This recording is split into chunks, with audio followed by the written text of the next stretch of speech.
All right.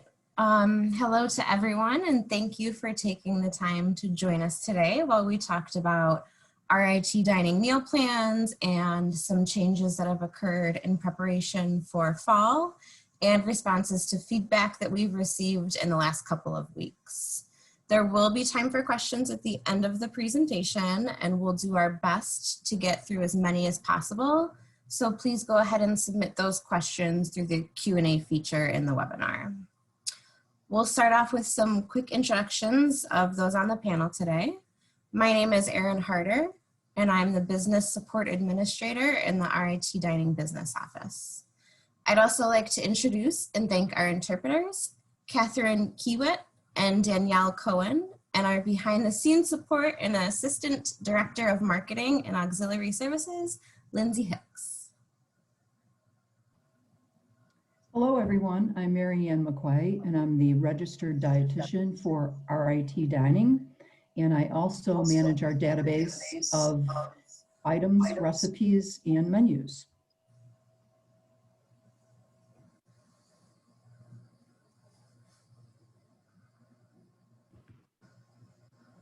Hello, everyone. My name is Corey Samuels. I'm the Executive Director of RIT Dining.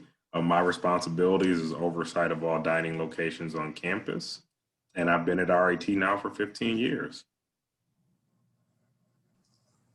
Hi, everyone. My name is Dean Engdahl, Director of Operations for Residential and Business Services. I oversee Grace Watson Dining Hall, Beans Coffee Shop, the Commons, the Grind Coffee Shop, and the Corner Store. And I also oversee our vending on the campus. And I'm just starting 2 days ago, my 35th year here. Wonderful. And then we also have Don LaFlamme, who's our Senior Director of Operations, who will not be here with us today. However, we can go ahead and get started. I'm going to begin talking about some of the meal plans that are offered to our first-year students. So if you're a first-year student and you are living on campus, you are required to have a meal plan. The options available to you are the Tiger 10, the 14, or the 19. Each of these meal plans is a little bit different from each other, but they are all comprised of meals to be used weekly and dining dollars that are available for the full semester. So with the Tiger 10, you're provided 10 meals per week. So these meals can be used anywhere on campus, including our restaurants over at the Inn. They do need to be used throughout the week. They don't roll over from week to week. So they reset each morning on Sunday. They're available to be used throughout the week. And then if there's any remaining on Saturday, we often encourage students to go to different convenience stores or different retail locations and try and use those swipes so that none of them are being wasted. This year, there is no requirement to eat at Gracie's, so you can use all of those meals anywhere on campus. We also have some different tenders that are used on campus, dining dollars and Tiger Bucks. So dining dollars are included in meal plans. Those can be used at any of our RIT dining locations and roll over from fall to spring semester. At the end of spring semester, they are forfeited, so we encourage students to use those up. They are a non-taxable form of payment, so if you're using dining dollars at our locations, you do not have to pay the 8% sales tax. In addition to this, if you use dining dollars to get into Gracie's, you'll also receive a 10% discount. Tiger Bucks are a little different. These are more of a university-wide currency. They are taxable. They can be used at our dining locations as well as other locations on campus, including Barnes & Noble, the Hub, or for any lab fees. Those will stay on your account until you graduate. So if you have Tiger Bucks and you use them, that's great. If they do sit on your account for a year or 2 years, which we hope doesn't happen, that's okay though, because eventually they will come back to you upon graduation.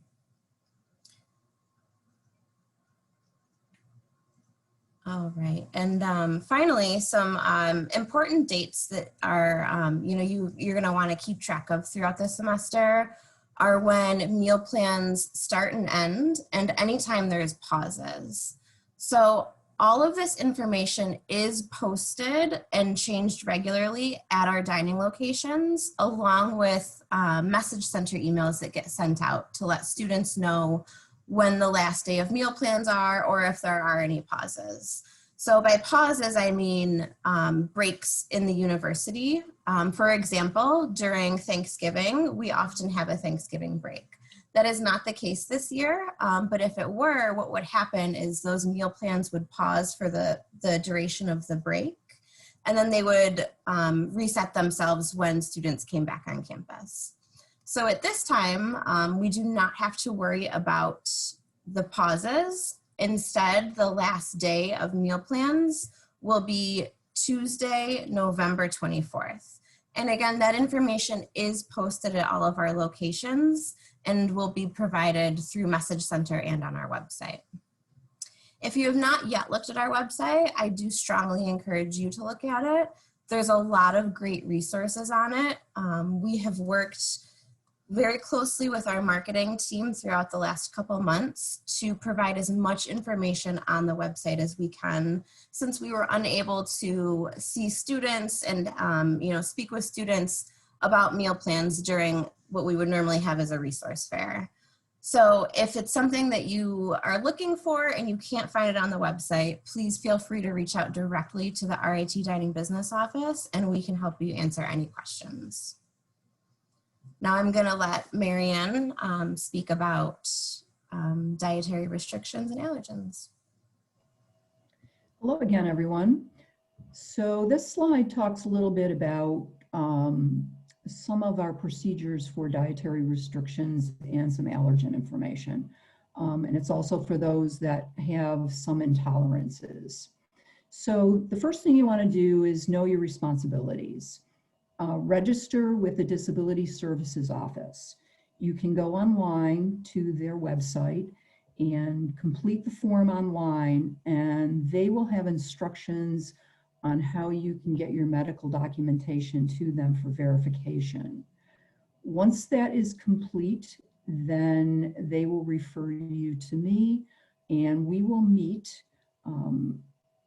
in person or through Zoom, whichever is more comfortable. And we will come up with a plan on how you can eat safely on campus.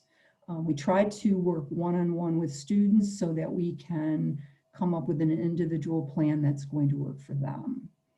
When we meet, we will help you understand some of our nutrition labeling system within Net Nutrition. I will review Net Nutrition with you. We will go online, we will look at menus and talk about what type of eater you are, what things that you like to eat, what you eat when you are home, and we will come up with a plan based on your answers to those questions. So we also ask of our students to, when you are in the dining operations, that you ask for a dining manager or supervisor. We very often have students that are on the line serving, and they are students just like you. They are concerned with exams and class schedules and things of that nature. The dining managers and the supervisors, who are the full-time people in the units, they understand more about what food they are serving, the ingredients, and other procedures that we have in dining. So we ask that you only speak with the dining manager or supervisor. And in these days, with the virus and everyone wearing masks, you're going to want to look for the dining managers that have name tags. Everybody has a name tag, and so you can identify them from that. The other thing that we want you to remember or to think about is that Grace Watson Dining Hall is a peanut and tree nut facility. We've worked very hard to make that happen. So if you do have a peanut or tree nut allergy, you're going to want to remember that. Also, sitting down with me and talking about net nutrition, getting a demo of net nutrition is really isn't just restricted to those with, allergies or intolerances. If anyone is interested in meeting with me to talk about how to eat healthy on campus, please contact me. My contact information is on the slide, and I would be more than happy to meet with you. And I think that is it. So I'm going to turn it over to Corey, I believe. Yep. All right, good afternoon again, everyone. So I just want to jump right into some of the major changes that we've had to make to our facilities over the course of the last few months, and changes that are constantly evolving. So the first would be the physical changes we've had to make to at 16 locations. Some of the photos that you see in this presentation are of the Commons. Many of you are probably familiar with it if you've had a chance to go. If you have not, this just shows you the opening.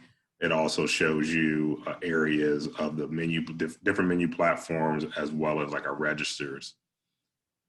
So when we had to work through our physical changes, the first things we had to focus on was our New York State guidelines.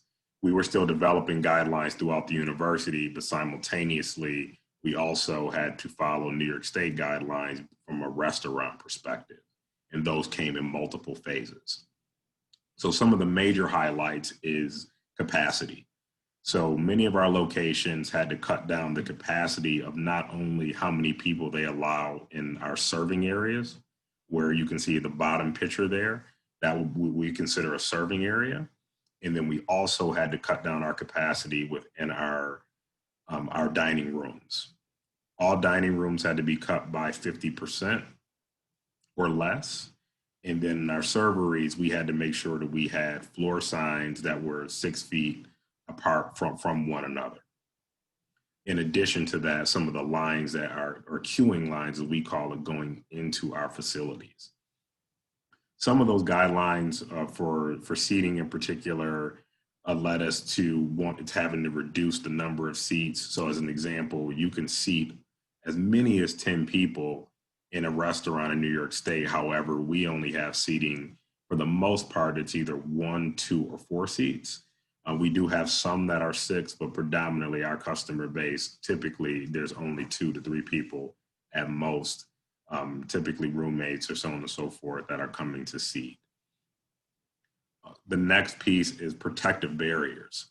So you can see at the top right here, we do have, most people consider it plexiglass, but this is actually a polycarbonate material because it can flex and move around in certain spaces a little bit freer than plexiglass.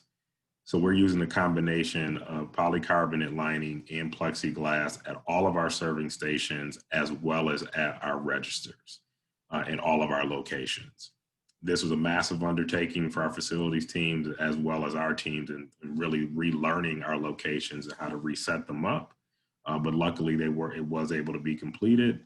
And now that we're seeing a significant amount of customers, which we anticipated, we're adjusting as we go along. The next piece is temporary closed locations. So the reason why we had some locations not open up initially is because we wanted to make sure that first and foremost, we had enough resources in terms of staff and also equipment and materials to be able to open up those operations effectively. What we did not want to do is open up all of our locations all at once and then have to close down locations, because then that would devalue your experience and your meal plan. So the reason why we also say temporarily closed, because we do have intentions of opening up our locations if we see that we need to open up more based on whether it be traffic volume or different regulation changes, which we're hoping for, obviously, COVID to lessen. That'll give us an opportunity. One operation that I did not list here is Control Alt Deli. Any of you that have been to Control Alt Deli have gone to the Global Village Market, because we converted that to Control Alt Deli. The reason why we moved Control Alt Deli is because that space was only about 240 square feet.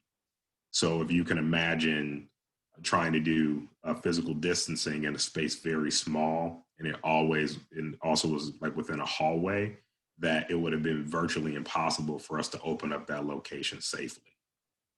So every time you make decisions that involve any major facility upgrades and or temporarily closing a location, it definitely is something that is researched and very heavily detailed in terms of evaluating those processes, because many people are impacted, including our staff and our part-time student staff in those areas. Luckily, we were able to just shift many of our employees to different areas to help us out. And we definitely look forward to expanding upon what we're doing currently.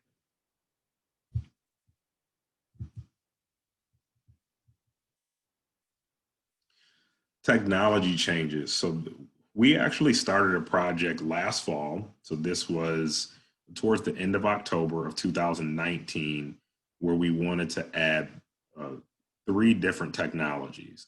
The first was we wanted to add mobile ordering, or the infrastructure for it, because that's something that we have not done before on our campus, because we wanted to give that experience that students and staff and faculty definitely get more and more when they're looking for food, whether it be for restaurants or fast casual restaurants as well throughout the country.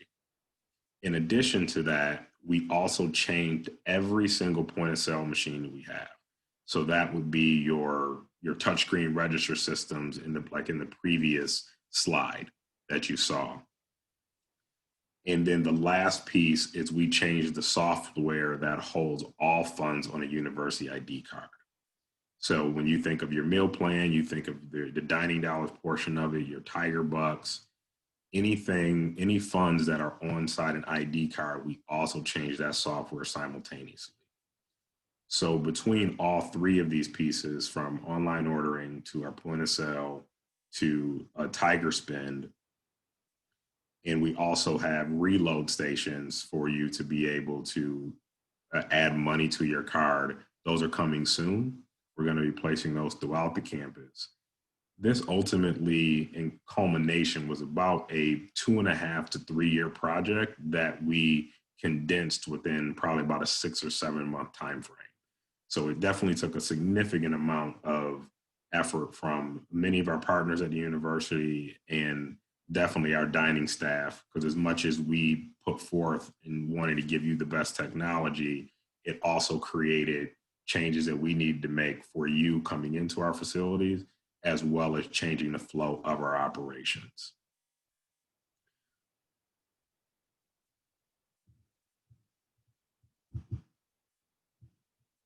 So one of the things about online ordering that we also wanted to mention here is that as COVID happened, and we all obviously are aware of it, it really hit our area more so towards the middle of March, is that we then made online ordering one of the pivotal points for us, so that it would give us another opportunity to try to reduce some density overall inside our dining locations.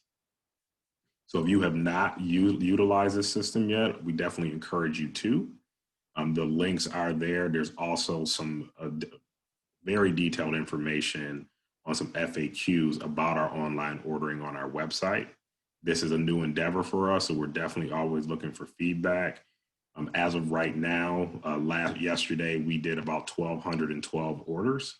And most days we're seeing just over 1,000 between the locations that are available now. And we look to add more locations as time progresses to help you as students in getting you food that much faster.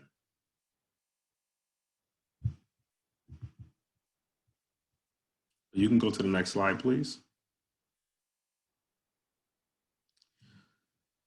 So one of the things we wanted to talk about here was some of the responses that we've gotten thus far and feedback from our customer base. So just so you know, we have a pretty robust communication stream where we're working through social media. We're also working directly with students that work for us. There's also students that we consider partners in student government.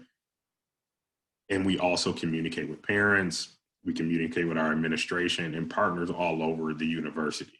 So we definitely appreciate any and all feedback, because it definitely gives us an opportunity to be able to adjust where we need to, but also give you clarification and context of what and why we're doing something. So one of the first items here is long lines.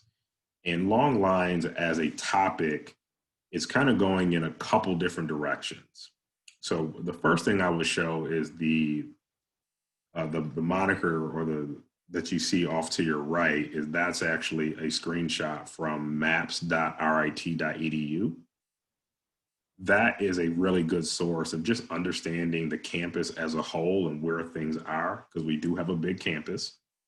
But it also, for dining, it gives you an opportunity to see how busy we are in a location. If you were thinking about which places to go, you now have an opportunity to be able to see how busy we are, and if you want to go to that location, and it'll give you an indicator in terms of how you can manage your time best. Additionally, when we talk about long lines, what has come up is the time it takes to get through a line. And that can go a couple different ways. So first and foremost, we definitely encourage our online ordering as much as possible, because even if you may wait for an item, you're not actually coming to that location until you get the text message to actually come and receive your food, which it should be only a matter of minutes or a matter of seconds in most cases. The next piece is physical distancing.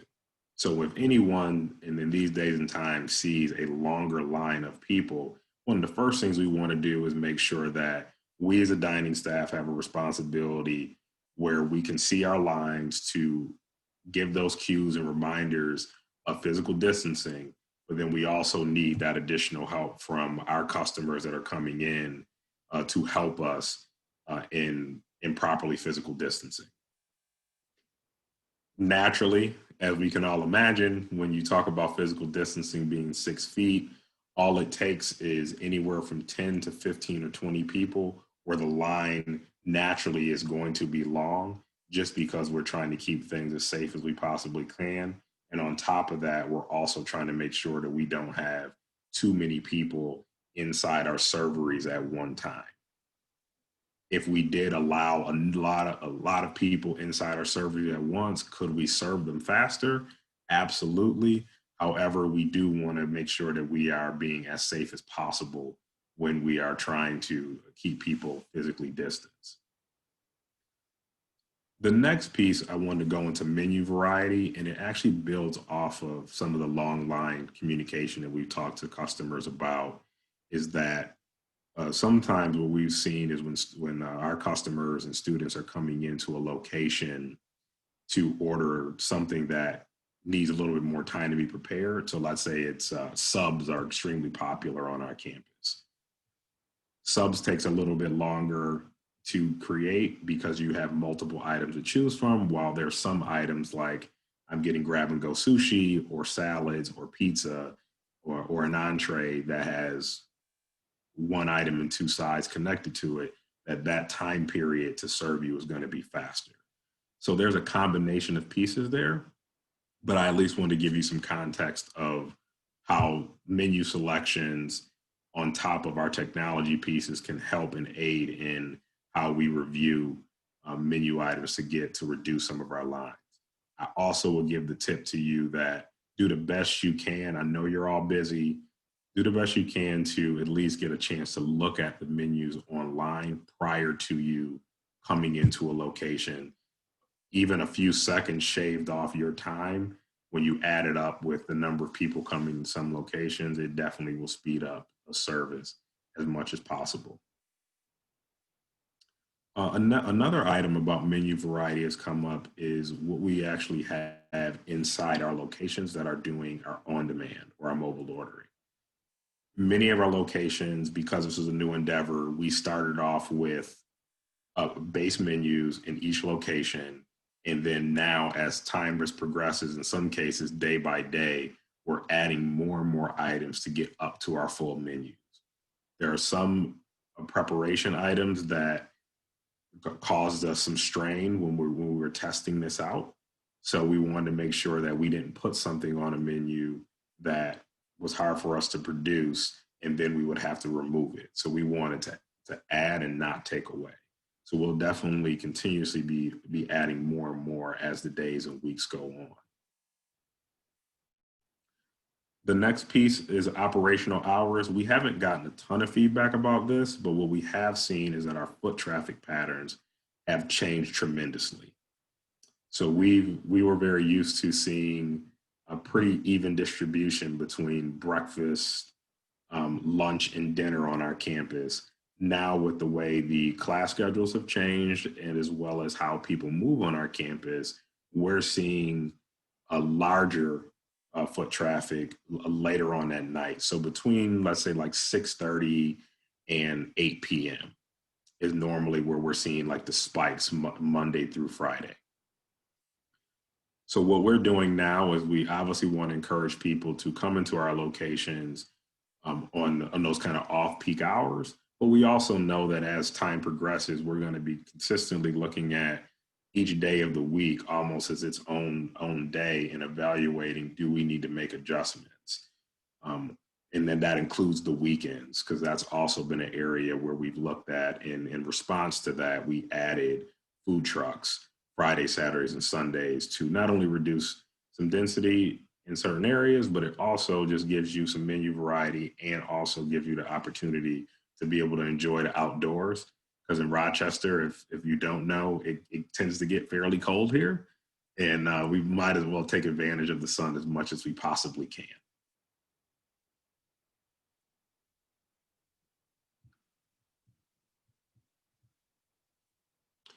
And the last piece I wanted to say before we get into the Q&A is that I talked about feedback a lot, and I want to emphasize more and more direct feedback. So if there was a question that that you need to give to us, whether it's in an operation or feedback or to our dining email, whatever is the most straight line in communication to us is best. And you can be as detailed as possible. So if there was a situation where you say, you know what, I would love that if you guys carried this type of Chobani yogurt, we may have 4 flavors, you were looking for an additional one. That's something that we would definitely would more than happy to accommodate if we could. But we can't really respond to some things. It definitely takes out the guesswork, the more direct and detailed feedback that we get on options that you want.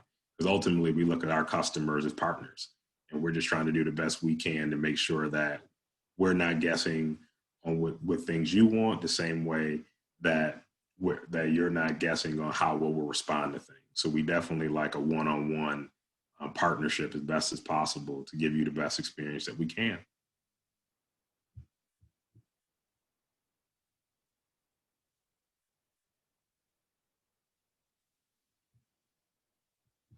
So with that being said, I think we can go right into questions.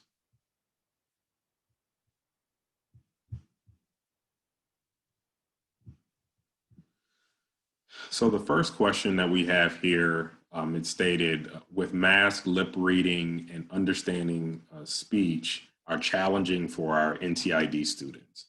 During the pandemic, can music be turned off at dining locations in order to be accessible to everyone? So we've just recently had a note come in about one of our locations in particular about the music being a little too loud. So that's something that we definitely will look at. That's a very easy thing to do, to be able to turn the volume down and make more accessible. In addition, one of the things that we are looking to implement within the next couple weeks here is order display screens. So as an example, right now, some customers may have experienced some issues when coming up to pick up an order, whether it be in person for like ordering, or if it was picking up a mobile order. So those areas where we found that are a little bit more challenging, we are looking at adding order display screens so that you can see your check number or transaction number, so that it makes it that much easier for customers to know when their item is completed, and then they can pick it up. The next question is, what locations on campus are permanently closed and what locations will reopen? Is there an expected date for certain locations to be open? So as of right now, there is no locations that we would consider to be permanently closed. In terms of the locations that are temporarily closed, that was earlier in the presentation regarding Souls Underground, the RIT Sports Zone, and the Global Village Market. The Global Village Market, we don't have intentions on reopening more than likely until the next fall semester, because Control Alt Deli is inside that space. However, with the RITs as well as Souls Underground, those we're looking at on a case-by-case basis. Our initial intent was to keep those closed for the full just fall semester and then reevaluate in the spring. But at this point, we're reevaluating really kind of on a week-by-week basis to see what makes the most sense, whether it be to expand on a current open location or trying to stand up while one of those locations if needed. It is very intricate to do that because we obviously have to make sure we have all the appropriate staffing, all the changes that we did to the physical changes for our other locations, we would have to do for those as well. So that's something that if we do reopen, you'll definitely know ahead of time, at least a couple weeks in advance, because there will be a multitude of things we would have to do to reopen those. So no hard dates yet. We're still evaluating, but when we do, we'll definitely let you know. The next piece is, will full menus be added to ordering online? I believe I addressed that earlier, saying that we started off with some base menus and now we're adding as we go along. So there will be in certain instances, locations that yes, their complete full menu will be there, but we'll have some one-off situations like the cantina, many of you call salsas, where they're the only item that isn't on their menu for on demand is quesadillas. And the reason for that is just because of the equipment needed and where it's located. It will be very difficult for us to cross over our staff when trying to create that menu option. So that's why that one is not added.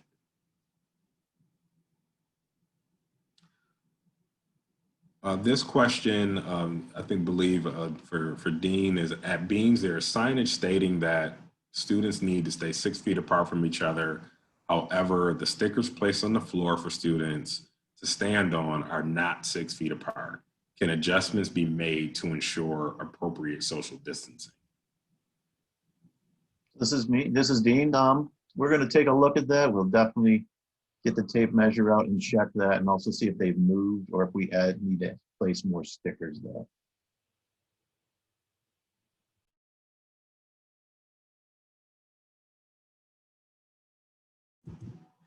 Okay, our next question is the market. The market was the best grocery style location for students to get healthy food. Where will students have access to those healthy choices now that the market is closed? So for this question, it goes back to just getting direct feedback from you on things you're looking for.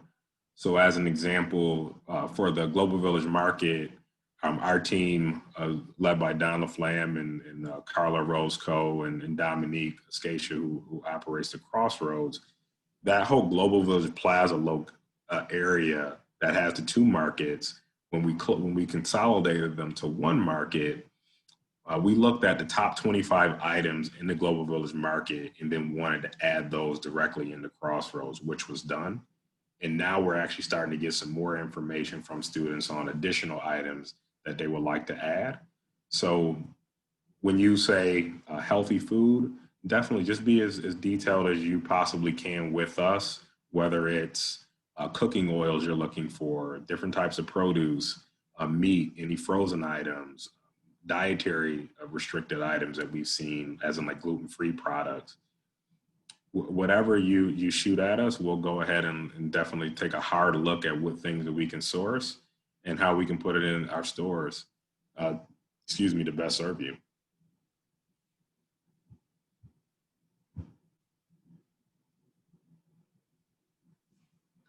So the next question I believe we have here is related to,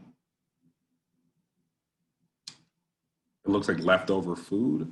So just to give you some background, that for dining for the better part of the last 7 years, we've worked with the Food Recovery Network, and the actual subsidiary of that is called Recover Rochester, which is all student led. They work with many universities, including RIT, which they started, and then with the University of Rochester. So when it comes to leftover food, we try to minimize leftover food because obviously we don't want to be wasteful. However, how we've handled that is not so much of food that has been prepared and out like on a serving line. It's usually additional food that may be about to be served that haven't been brought out yet. So the example would be, hey, we have 2 extra pans of rice that we didn't get through. In years past, we have taken those items, put them in a cooler, cooled them down, and then subsequently had them wrapped and labeled. And then those students from Recover Rochester will come and then pick up those food and deliver it to area soup kitchens all across Rochester. Because of the pandemic, we haven't started that back up just yet. It's something that we have to really relook at, because that would be bringing more people into our areas. Most of those students typically were RIT students, but there were students usually from other universities. So that's an area where we have to really revisit to make sure it's as safe as possible before we add that back into add that back into our procedures.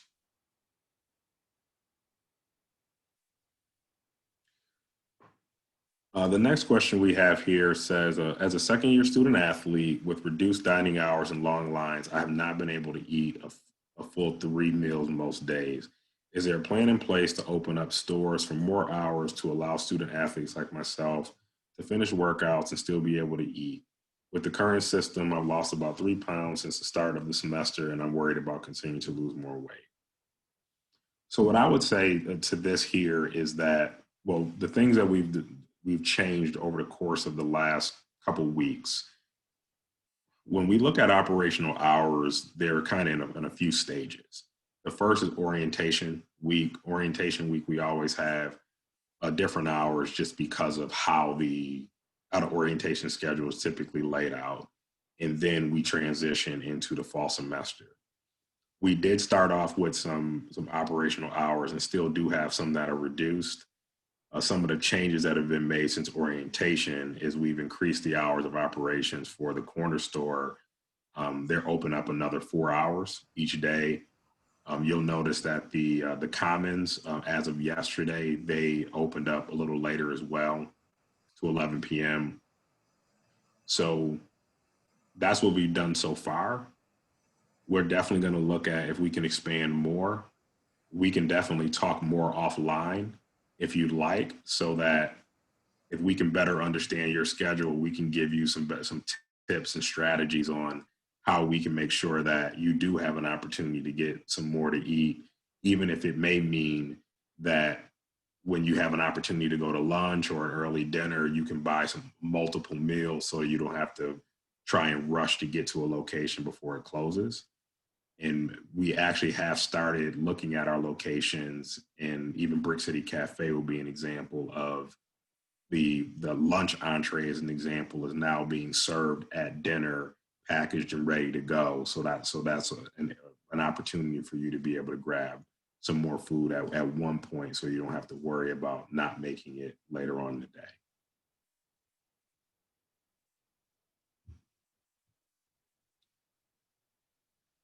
The next question we have here is there a way to have officials patrolling the dining areas to make sure people maintain physical distancing, especially since everyone breaks that one rule when they eat outside? So for that question, I would say that it goes twofold.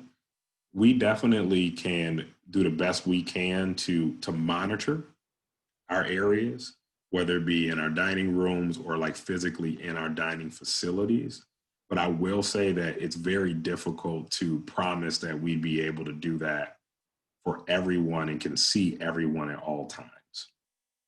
So we definitely don't want to create any contentious relationships with students, particularly student to student, peer to peer.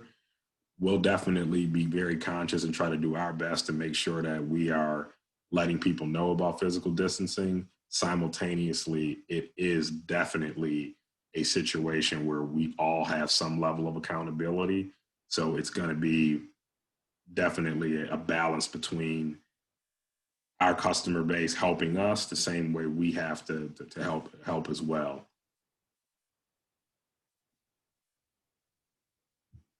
And actually, to build off of that, there's also some scenarios too where just certain cues I know do help. So we've added additional like pause out into our serving areas and are looking to do that more.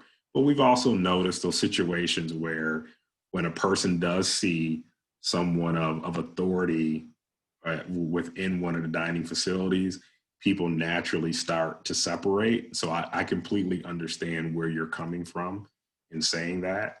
And again, we're going to do the best we can, and simultaneously, we're hoping that that education of physical distancing definitely puts some onus on all of our customers as well to just try to be as safe as possible.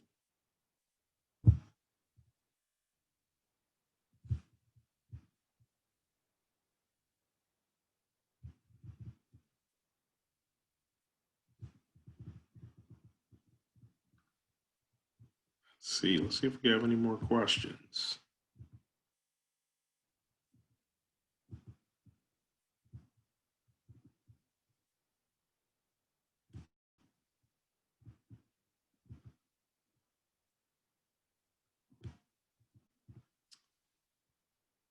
I believe that was the last set of questions that we had.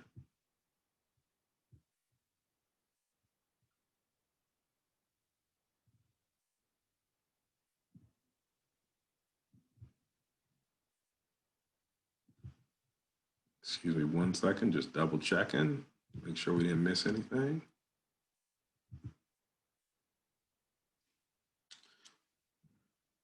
Okay, so thank you all for attending this webinar.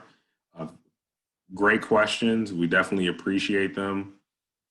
We're definitely going to save this information so that we can be able to pass out to you all. This is recorded. In addition to this, if you need to reach out to us at all, feel free to go on our dining website. You can find our dining@rit.edu email address. You also can look at our contact us page, because that will show not only all of our contact information for our managers, supervisors, and directors, it also allows you to personalize a little bit more, to see our faces. Obviously, we now wear masks, but it's definitely always a good situation to be able to put some faces to names. So feel free to peruse our website. If you have any questions about anything, let us know. We're here to serve you as best as possible.